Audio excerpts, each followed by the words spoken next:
true empathy and compassion for somebody else that's journeying is the structure by which they can access perseverance to finding resources, finding evidence-based care, finding what they need to move through the process. It can be that first step, and it opens the door for others then to be able to speak up. And now you're starting to make a difference. Now you're starting to see real change as more and more voices are coming in and saying, me too, and I get it, and being a part of the conversation.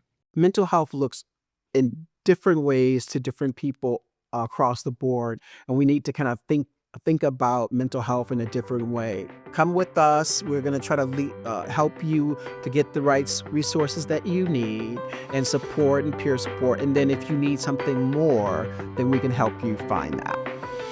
Welcome to the Impact Lounge, part of our series from SixDegrees.org called Conversations That Connect Us. I'm your host, Stacy Huston, and we're so glad that you're here.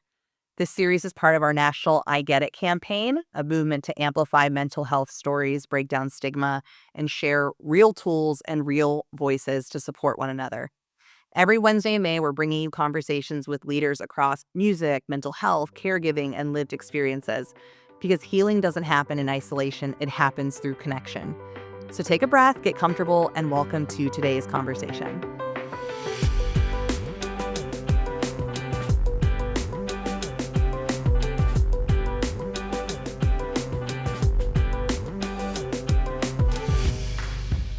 So today's episode is called Peer Power, Redefining Support Through Lived Experience. This conversation is all about how impact of shared story, peer support, and lived wisdom really help shape us and help us along the way. We're joined by three incredible leaders who have built programs centered not on hierarchy, but on humanity. So let's meet them. First up, we have Adrienne McCue, President and Executive Director of Step Up for Mental Health, a nationwide peer-led nonprofit supporting mental health access and empowerment of Black women and families across all 50 states. Welcome to the show. Thank you. I'm so glad to be here. We're glad to have you. Next, we have Kristyn Soto, Director of Partnerships at Rock Recovery, a longtime advocate in the eating disorder recovery space, working to expand access and awareness in underserved communities. Kristyn is especially passionate about raising visibility for mental health in BIPOC communities and connecting people to the care they need to heal and thrive. Welcome to the show, Kristyn. Thanks so much, Stacy. So excited to be here with you all. And last but not least, we have Kim Vincenty, founder of Jack Mental Health Advocacy, an OCD advocate and speaker who reimagines how youth and families access mental health education and support. We're so happy to have you. Welcome to the show. Thank you so much for having me, Stacy, on 6 Degrees, and it's so lovely to meet you, Kristyn and Adrienne. Together, these women are proving that lived experience isn't a limitation, it's a strength. And we're going to jump into these questions. We're so excited to talk to you guys and really hear more about your work today. The first thing we kind of want to touch on is the power of peer support. All of you seem to have this integrated into your work in some way. So let's begin with that, the core of your work. You built spaces where being understood makes all the difference. So I really want to talk about what makes peer-led or lived experience so uniquely powerful in the spaces that you're creating. And let's start with Adrienne. Step Up is rooted in this kind of support. How do you see trust and access grow when lived experience is leading the way? What a great question. Let me just say, I am so passionate about peer support. And one of the reasons why is with lived experience, whether as a caregiver, as a person who's dealt with anxiety myself, I know that sometimes when we're talking to our clients on the other end of our helpline, that they understand that maybe people don't get them or understand their situation. And I just feel like having that peer support gives them a place that they can land, a place that they can understand that some way sees them. We can go into details a little bit about my story, but for the most part, I think it's key because right now we don't have enough clinicians. And so I think it's the first step to getting people thinking about therapy. Peer support is a place that they should pretty much start from. And also, you can connect with other clinicians. It's a partnership, and I think that's key. People think it's peer support or clinician. You can have both.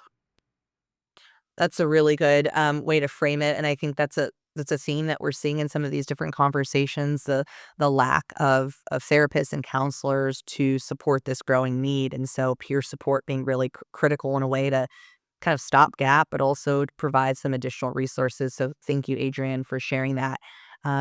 Kristyn, rock recovery blends peer support and professional care in a really beautiful way. And so I'd love for you to talk a little bit about what do you see that unlock in people when support comes from someone who's walked a similar path that they have, or they're maybe just kind of becoming aware of in themselves? Yeah. Man, we do both individual therapy and group therapy at Rock Recovery, as well as the peer support piece. And um, individual therapy is wonderful, but there is something so beautiful about being in a vulnerable space where someone else comes along and says, "Yeah, me too. I hear you. I get what you're going through." Or even when you're thinking your hardest thoughts in a group space and you hear somebody else voice it, there's just something that switches. And so with Rock Recovery, our groups, we have really just seen some of our clients and the participants in our peer support really flourish. It's the switch for them as they're walking this journey of eating disorder recovery, that kind of gets them to that next step of recovery because they're able to break out of that isolation. They're able to break that connection and just feel safe in a space where somebody else is saying, "Yeah, I hear you. I see you. I get what you're going through." Yeah, that is powerful. I think that the group peer support and seeing yourself and others, that maybe they're further along, maybe they're starting out like you, and having some tools, it can be really encouraging. So thanks so much for sharing. And I like to turn kind of a similar question over to Kim. You've turned your own family's journey into this platform of really powerful advocacy. What makes that kind of support different when you are leading through a place from kind of lived experience? Well, I think more than anything, you want to use what you've learned through the School of Hard Knocks to help others shorten their learning curve. You want to use all the powerful bits of pain and education and access to resources that you had to really kind of fight for and mitigate that problem for somebody else. I mean, that's really what I wanted to do with Jack. And I really believe that true empathy and compassion for somebody else that's journeying like you did, or is the structure by which they can access perseverance to go through, finding resources, finding evidence based care, finding what they need to move through the process. Absolutely, Kim. I think it's beautiful. And if you want to share also Jack, we know it's an acronym, but I think I love the story of how you named it. My son that had debilitating OCD, his name is Jack, but Jack is also, we're a family focused nonprofit, and Jack is also an acronym for our family, which is Jack, Ashton, Clavio, and Kim. And we're from Jacksonville, Florida. And when I thought of the nonprofit, the Jack in the Box is a metaphor for what OCD does. It traps you in a box, and you're trapped by your intrusive thoughts. And we wanted to provide the tools so people could scale the walls of the box that OCD or anxiety has trapped them in. So it Yeah, made sense for us. it's a powerful visualization. Thanks for sharing. So let's talk a little about leadership. As you all are all leaders in your organizations, and your own experience often shapes the way you lead and serve others. And so I want to talk a little about your own personal journey, and the journeys of those close to you. So let's start with Kim, since you kind of just finished off. How has your family's experience influenced the way you lead and build community? I think when you're speaking to community leaders or reaching out for funding or trying to share what our nonprofit's all about, I think people get that it's coming from this authentic place that you've journeyed here. This is my story, and that it's not about any agenda. I'm not looking for money for myself. I'm not looking for power or recognition. I'm literally trying to find evidence-based care for the people that I meet along the way that I know cannot access the tools that they need for recovery. So I think just sharing my authentic journey with others is the most powerful thing that I've been able to access in this. Yeah, I can also say I think that for a long time in my life, had looked at myself as an advocate. And then I think that when you become a parent, there's a whole nother level of advocacy you start to step into, especially when it's your own child. And so I'm sure that Oh, helps even sharpen your chops a little bit more, Kim. I know that what really spurred me to start this nonprofit was meeting parents over and over at a support group. And I saw what evidence-based care did for my child, and they absolutely couldn't do it. They couldn't afford it, they couldn't find it. And looking into their heartbroken faces just tore me apart. And I just thought, they love their kid as much as I love mine. I was able to get my kid help. How can I just turn a blind eye to their plight? And so that's what drives me. That's what drives me. Thank you, Kim. Adrienne, what does it look like to lead with authenticity? Your story really reflects those you serve, and you want that to be first and foremost. I love for you to talk a little bit about what that looks like in your organization. So, Supple for Mental Health is was born out of basically things that I didn't see that would happen to me. For example, I am a child of a parent who had schizophrenia. And so living with that, thinking that's normal, and I don't like to use that term normal, but thinking that that is everybody's experience, I see a little bit in community with empathy. I lead with empathy. And so I was just thinking about, I was talking to one of my clients who had similar, it was actually uncanny. We had similar childhood, we like to say trauma or generational trauma or things that we both had equally that I was like, okay, that's something I went through. And I feel that when you're talking and you're working with the community or you're working with families, that's who we serve, they can feel that authenticity. They can feel that empathy that they know you get. And everybody, even in clinicians, and I love clinicians, um, even there's a difference between when you're talking about peer support when families are dealing with this 24/7. They understand what it looks like. They've seen it. They kind of deal with that kind of thing, whether it's helping a family member or themselves.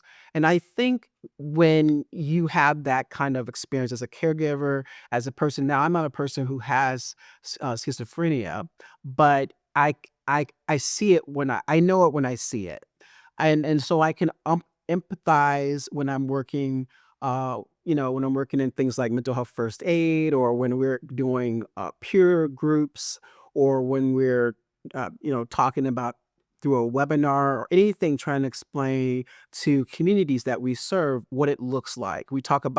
I say all the time, we have a saying where I see you, I hear you, I am you. And we talk about what that really, really, really means. And so from my lived experience, there's probably nothing in our program that I have not dealt with, whether it's being unhoused, whether it's being, um, you know, not having food because think about it. So you have a mom who's single mom who has schizophrenia. So those type of issues are huge. So issues with food disparities, issues with everything that people reach out to us for through our help desk, I probably have dealt with. And so for me, I think about how can I look at my client and help them where they are now and tell them that it is possible. Now I still go through many issues of things that I think about in my childhood and that kind of thing. But I know that it's possible to be hopeful. It's possible to see something out of this darkness, especially when people reach out to us through our help desk. They're literally at part, one, at zero. They just Yeah, ground started zero. their Hmm. yeah, they just started their issue of trauma and pain, and they don't know what to do. They call us because I need help. I need somebody to help me navigate some of these systems. And the reason why, going back to that, why did I start Up for Mental Health? It was really about things that I did not see that I dealt with myself as a person who people didn't see as needing help, a person who has education, who can articulate things that I need for myself. They couldn't see me. I'm talking about systems, didn't see me as needing support. And I said, everybody needs support. And so when you talking with families who, like, for example, the pandemic, for example, people didn't know anything about losing their jobs or having no food. And that kind of kicked in for many people who've never experienced that. The pandemic didn't scare me because I went through something a year or two later that this is nothing. Okay, let's help. And that's how today, literally this month, it's our 5th year of our help desk because that's how it all started. It's like, let's go into action. Let's help people get the things that they need, like food. People who needed adult diapers and they couldn't leave their homes. At my little tiny car, I was on the road and helping families. And I think that comes through. People see it and they understand that you get them. Yeah, I think it's powerful. They can connect to the mission and they can see that you're obviously very connected to it and passionate and so that builds a layer of trust. So thank you for sharing that, Adrienne. And I want to turn it over to Kristyn. I actually had a really uh, close encounter with Rock Recovery's work because I had the opportunity to speak at your gala that you just had, and I was really struck by the young person that spoke before me, Jesus, and how he shared, you know, his lived experience and not knowing if he was going to find a place that he could feel safe and comfortable with to explore his, disordered eating. And your organization was able to be that for him. And so, as someone who has both expertise in partnerships, but then you also bring your own unique lived experiences as well to your role. I'd love for you to talk a little bit about how you help others feel seen and connected to the care that you guys have to offer them. Yeah, and yeah, thanks for asking that question, Stacy. And it was just so fun to have you at our gala this year and to have you speak to the community, the importance of community impact. And Kim and Adrienne, thank you for sharing your story. It's really incredible to hear what both of you have been through, and how you've used that to change the lives of others. For our team at Rock Recovery, and I can speak a little bit. So, I myself am not recovered from an eating disorder. I work closely with a lot of wonderful people who are and have the honor of supporting our clients and working closely with our clients.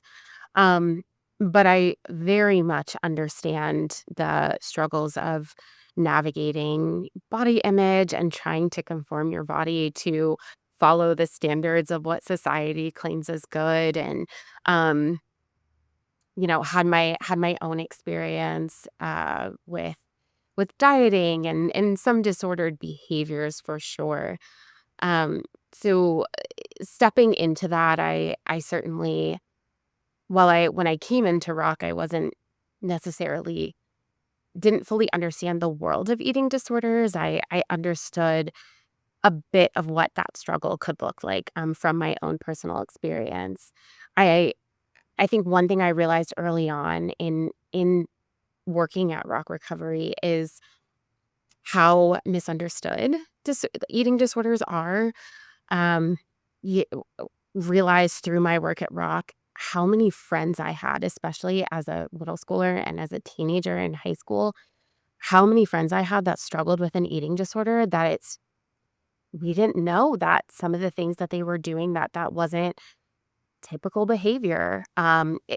So just unpacking diet culture and what that looked like, that was a huge part of what I learned as I stepped into my role at Rock Recovery. And then with our clients and just the power of storytelling, I mean, it's been incredible. I've been with the organization for almost 8 years, and it's just been incredible to see the lives that have been impacted, the lives that were changed. When I first started with Rock Recovery, I had the unique experience of being able to work within our groups, and to sit there and to break bread with our clients and to just hear what they were going through. And I remember maybe it was the second gala that I did, the second or third gala. And we had a client who was sharing her story at that gala who I had been in that group with. And so I had gotten to see her from the time she started that group through her recovery journey. And I remember, like, I get choked up just thinking about it. I remember just like crying as she shared her story on stage because it was the first time I'd gotten to see this like full transformation of what it looked like to come through Rock's programs and to do the hard work and to connect in community and to share and to be vulnerable and to fight through the shame that so often surrounds mental health. And then I got to get her watch.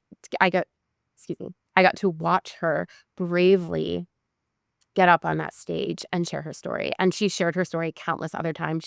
Shared her story on the Today Show, which was super cool. Um, so I've gotten to see her share her story and watch how that has changed other people's lives. And I would say like that to me is the powerful impact of storytelling. And that's what I share with our clients, even when we talk to them about sharing their story, is you have no idea what even just hearing your story could do for someone else who's in that crowd, how it could change their lives, how maybe they're struggling and they don't know how to get connected to care, and just hearing your story makes such an impact for them. Um, and oh my goodness, Jesus's story in particular is just it was incredible to see how he again didn't even understand what he was struggling with at first, didn't see it represented in men very often, didn't see it represented in men of color, in gay men, and the journey that he went through, the learning that he got to do, just even learning more about who he was as a person through this journey. So it's so incredible to be a part of this organization that lifts up and shares these stories. Um, and it's incredible to see how our clients then use it to impact other people. Stories can they can be a movement, and it's wonderful to be a part of that. It's I'm smiling so much because we're literally transitioning into like storytelling, and it's like, well, that was the perfect segue because we believe that the stories we tell are like the beliefs that we hold. And so stories are so critical because, like you said, um, that might be the only uh, close encounter or understanding that someone else has with any condition, and especially around mental health. I think when we were first building this campaign, like, there's just this understanding like eating disorders are not even, oh my gosh, that's a mental health piece. It's just the vast not, people are just not educated on these types of things. And so having these stories and telling them in a way that is as approachable, I think is extremely powerful, and it builds a lot of empathy and understanding, and that's what we really need. Um and so kind of carrying on with that, you've touched on some of these pieces already, Kristyn, but I'll just kick it right back to you. You've been passionate. You've been talking about, visibility in kind of BIPOC communities. So how does storytelling or even just representation reshape what healing looks like or how it feels possible to some people? Yeah, that representation is so important. It's just so, I mean, it's important in any space, but in this space, eating disorders so often, we've gotten that feedback like, oh, eating disorders are a mental health issue. It's just so few people know about it as if it hasn't personally touched your life. Um, and so with what I've seen with the people, in our field, in our world, sharing these stories over the past couple of years, I think especially since 2020, where we were so isolated and there was this, um, you saw more people sharing on social media and connecting on social media and creating spaces across social media to be able to get some kind of connection. We've seen the eating disorder world shift. Even since I started in this work, there's more a deeper understanding of diet culture. It's not, I think when I first started and you mentioned that, it was people truly didn't understand what that was. Whereas now people are more openly talking about it. One of the big things within eating disorders is this understanding that of health at every size. We call it HAZE. And so people experience health at different sizes. There is not one size for a body to be healthy. And there is not one size for that every person needs to conform to or to experience health. And so within that, through storytelling, through empowering people in larger bodies, through hearing and honoring the stories of people in across many different bodies, with various cultural backgrounds and ethnic backgrounds and gender backgrounds and age backgrounds, your people see themselves represented in those stories, and then they are spurred to share their stories. And so it's been really cool to be a part of those conversations. We just did something this past February, which the end of February, the last week of February is Eating Disorders Awareness Week. And then, of course, February itself is Black History Month. And so one of the representation issues that we often see in the eating disorder space is there's a lack of representation amongst clinicians who are doing this work, which in turn then impacts who's getting care. Because if you're not seeing yourself represented amongst the people giving care, it makes it harder to access the care yourself. And so we partnered with a couple other organizations that are in the eating disorder space to hold this conversation about amongst Black and Brown and BIPOC clinicians to talk about what it looks like to be a clinician in the space that is a person of color. In particular, the event really centered around lifting up Black voices, and then what it looks like to work with people within the Black community who are accessing eating disorder care, and what things to consider, because therapy across every person doesn't look the same. Um, and man, to get on that call and to see so many faces and to see so many incredible clinicians of color, it was so uplifting. And people were so encouraged to see so many other professionals who looked like them, who were in this field, who were doing the work, and to hear their stories, um, to see them represented on the screen. And so, yeah, I just think storytelling opens the door. It can be that first step, and it opens the door for others then to be able to speak up. And now you're starting to make a difference. Now you're starting to see real change as more and more voices are coming in and saying, me too, and I get it, and being a part of the conversation. That's beautifully said. Yeah, and I think hopefully it will spur the next generation of young people to Absolutely. see that these career paths are possible, because that's part of the lack of representation, I think, that we see amongst a lot of different identity groups. Mhm. Adrienne, similar question. What role does story play in building trust within the communities that you are all serving? I was thinking about a little bit because just thinking about a few years ago where there was this idea that people of color, for example, Asian, Latino, Black communities, Native American communities, uh, didn't trust therapy, which I think uh, when they see someone being positive about therapy is good. Just like you go to your doctor to get checked out, once a Oh, I year. love therapy. Yeah, therapy. Big, Listen, big fan. therapy is a is a blessing, and so I think for us in the Step Up for Mental Health, in that peer space, we have peer chats that we do, 4 or 6 weeks, with each client.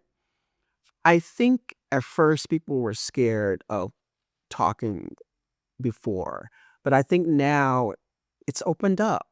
I get so many people like, "Oh, do you want to have peer chat session with me?" And they're like, "Yeah, I do." I'm like, "Which one do you want? 4 weeks or 6 weeks? 6 weeks, please." And so that's the beginning. That's the step to like, if you can talk to me, I'm not a clinician. I have the lived experience, but then that gives them the idea, this is not so bad. I remember talking with someone that's like, that this was a positive experience. What's next? So I'm like, well, we can help you find a therapist in your area. And then if you want to continue on, we have things where we pay for therapy and those type of things. But we try to help them find therapy. And we really believe it's a partnership. We have sometimes have clinicians reach out to us and say, hey, I have a client who sees me, but they also want peer support. For example, we have peer groups, and I want to talk about, you know, isolation with seniors, for example. Just like Kristyn was talking about, we had people who literally uh, are in different types of pockets, like chronic pain. People don't think about chronic pain as a mental health issue, but sometimes those spaces they need to be seen and they need to share their stories because some people don't see those, like fibromyalgia, for example. They don't see those chronic pain every day, and then they're talking about the feelings of isolation. They're talking about depression and anxiety about that. So mental health looks in different ways to different people across the board, and we need to kind of think about mental health in a different way. And so now I'm seeing as you talk about visioning the changes of that and how we are approaching it, I think that we're seeing a lot of people opening up now to mental health, reaching out, starting off with peer support, and then they're moving forward to finding that clinician. And I keep on telling people, the first clinician that you see, that therapist that you first have, that might not be the one for you. That might not be the person that you is going to get you. And so just like you might have to go change your doctor or go try a different, try a different pair of shoes to get the right fit, therapy and mental health is just that way as well. And so we're really approaching that. Come with us. We're going to try to help you to get the right resources that you need and support and peer support. And then if you need something more, then we can help you find that. Yeah, I think it's important to set the right expectations that, I've had to fire a therapist, you know what I mean? It happens, right? Like you're not my cup of tea. That's just not This is not gonna work. But you're right. It's not getting discouraged and knowing, that you can find someone that you feel really comfortable with. So That's thanks right. for sharing. And Kim, you've shared your family story on national platforms, and so I'd love for you to talk about like what changes when people hear someone say, "Oh, this happened to me too." Well, for us, I think it's in the sharing that people become informed. OCD and related disorders are among the most symptom complex of all the mental disorders. The World Health Organization puts it in the top 10 most debilitating disorders, second only to schizophrenia, because Wow. it's so symptom complex. People, unless they hear the stories, unless they hear what you've done or had to do to get to recovery, they don't even know how to address it in therapy. For example, OCD goes after the thing you hold most dear. Um, for a lot of people, that's their faith traditions or their religion. And people don't often know what scrupulosity is. It's OCD spectrum disorder where it attacks your feelings about your faith. For example, I had a mother in a support group whose daughter had typical contamination OCD, but she didn't realize that her daughter was having scrupulous thoughts. Her daughter was ruminating. One of her compulsions was she was a Catholic young lady, and she had to say 100 Hail Marys and a whole host of ritualistic prayer to feel worthy to go to mass that week. And it became obsessional, where she was just building and building and building her compulsions to feel like she was worthy. And it crosses all faith traditions, but people don't know about it. So it's in those stories that you find out you can have sexual intrusive thoughts, you can have relationship OCD, you can have scrupulosity, you can have ordering. It's not just about liking things neat and tidy. It's far more complex than that. That's so well said, and thank you. I think that I've never heard that. So I love learning new things and having a better understanding of just like you said, the complexities, the nuances that there's always an offshoot of many of these things that could Yes. be more severe or much more, um, singular. And so it's helpful to kind of share those stories. So as we wind down, ladies, you know that we're not going to be able to end without talking a little bit about the I Get It campaign. So the campaign that we're all in together, it's called hashtag I Get It, because sometimes those are the words that we need to hear. And I think we've heard them in the stories here today. Someone saying, I get it, or I understand, and you're not alone. Um, so I'd love to talk and just really briefly have each of you share, what does I get it mean to you? Was there maybe a story within your work that made you feel like, oh, I get it? Or you saw someone else have that light bulb moment that they get it? And whoever wants to go first, and I'd love to hear from each of you briefly. Well, for me, getting it meant understanding what the evidence-based treatment was all about, exposure response prevention. Because for the parent experience, it's counterintuitive to all the precepts of love and nurture. OCD wants reassurance, it wants accommodation. And as a parent, you just want your daughter or your child to be out of pain. And so you do accommodate, you do reassure. And so getting it took a long time for me because I wanted to love and nurture my son, but the way that I needed to do it was very different than what my mama bear instincts were. So that's what I want. I want other parents to get what they have to do to effectively support their child. Thank you, Kim. Um, so for raw recovery, I think that I mentioned being in the group space and being able to sit with clients and watch them connect and break back together. And I that to me is where that I get it moment. Like I watched them give each other the gift of I get it. I watched the light bulb moments happen between them and the connection happen as walls kind of broke down and they saw, oh, I'm not alone in this. It's not just me. And it was just so powerful to be a part of. And really, I think where I learned that Community can save lives. It is important. Connection is important, especially when it comes to mental health. We all saw the impact that isolation had in 2020 in the areas of mental health. Depression skyrocketed, anxiety, eating disorders, it's all skyrocketed under this umbrella of isolation.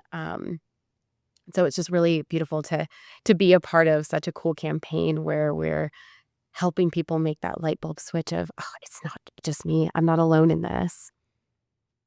So well said, Kristyn. Thank you. I love that. Adrienne. For me, Step Up for Mental Health, and reason why we joined the I Get It campaign, it's all about, I talk about family. People think that the one person who is dealing with the mental crisis or issue is the only one who is affected, but it's not. We talk about caregivers all the time and how sometimes they're burnt out and they're doing so much, but they also have to take care of themselves as well. We talk about empathy, really understanding what families and individuals are going through and how we can help them kind of get past this point in their lives that to the other side of hope. And then also community. I get it. It's all about community. It's all about all families that we serve. I'm getting emotional. And it's about reaching out to these families and saying, we see you, we hear you, we are you, and we're here together to make your lives as best as possible, as successful as possible, and what we can do and help you find the things and tools that's going to help you um, be seen and heard. I And mean, I would just oh, like to please. say that you bringing all of us together from different mental health organizations is such a gift. It's so remarkable because we nobody has just one mental disorder by and large. I This is mean, true. co-occurring eating disorders with OCD is a huge number. We have to partner with each other. We have to learn from each other. And your 6 Degrees is giving us this beautiful opportunity to share, to know each other, and learn to learn what we need to do to better help our community. Well, Thank you. Yeah. thank you, Kim. And each of you ladies, the work that you're doing is really extraordinary. It is not something that you were forced to do. This was a choice. And you are changing lives. It's just an honor to be able to spend some time learning your stories and hopefully casting a wide net of people that can hear these stories, be inspired, um, knowing that there is help and support and people that are fighting this fight alongside them. Um, and for all of you that are joining us, either watching or listening, thank you for joining us for Peer Power, Redefining Support Through Lived Experience. This conversation is a powerful reminder that support doesn't have to come from a credential. Sometimes the most healing thing, or the jumping off point of that, is someone who simply gets it. So we'll be back next Wednesday with another episode of the Impact Lounge series, Conversations That Connect Us. But in the meantime, we invite you to join the I Get It campaign, post on social media, and share something that helps you reset or recharge. Use the hashtag I Get It, tag your favorite mental health nonprofit or a resource, and invite a few friends to do the same. Let's fill the feed with community, care, and connection. For tools, resources, and more on today's featured organizations, you can head to SixDegrees.org/I get it. Until next time, remember, you are not alone, and we get it. Thank you.